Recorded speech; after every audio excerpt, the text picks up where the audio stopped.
This video shows you how to perform a diagnostic troubleshooting process on a low coolant message for the DD15, usually more common in the 2018 Cascadias.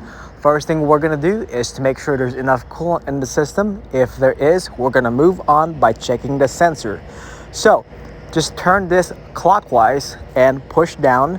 It is a dry install, so you don't have to worry about coolant coming out. Once you have that removed from the pigtail, here's how you do a diagnostic process on it.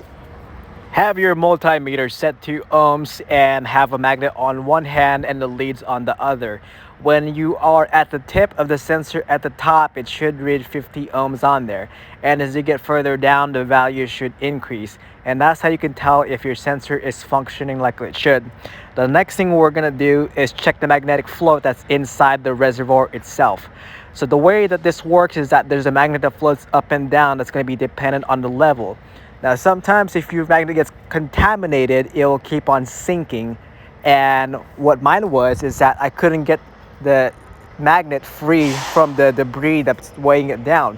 So what I had to do is replace the whole assembly itself. You cannot remove the magnet on its own. Now, once you're for sure the magnet or the float is staying up, is take off the 10mm bolt that's holding the wiring harness that goes to the firewall. What we're gonna do is we're gonna diagnose the connection that goes from the sensor to the other connection that's on there.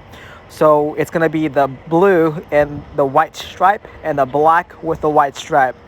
You connect both ends just to make sure that you do have continuity by putting your DVOM or your multimeter into ohms, and you should get a reading. If not, then make sure that your connections are secure. And if you're for sure that your connections are secure, then you might want to go and end up replacing that whole wiring harness assembly. And I think it costs about 70 bucks from a dealer. And I'm going to show you the rewire routing that I did. And I didn't cut anything, so I just looped it right in that area right there and did the connections. So this is how you replace the wiring lead that goes to the connector itself.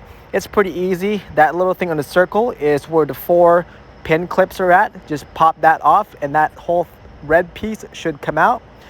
And I'm gonna have you explain on the next clip about how to remove the individual pieces. And I'm sorry I didn't get a close-up on this, but I'll try to explain this as best as I can. So, here we go. On that wire, to be able to take off the pin connector, pretend this is the pin and this is the clip that's holding onto it.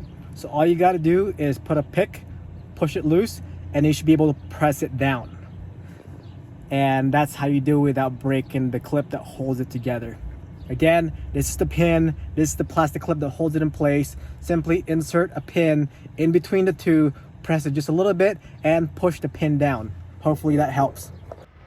And then just put the wiring harness back together, and then you'll be good to go.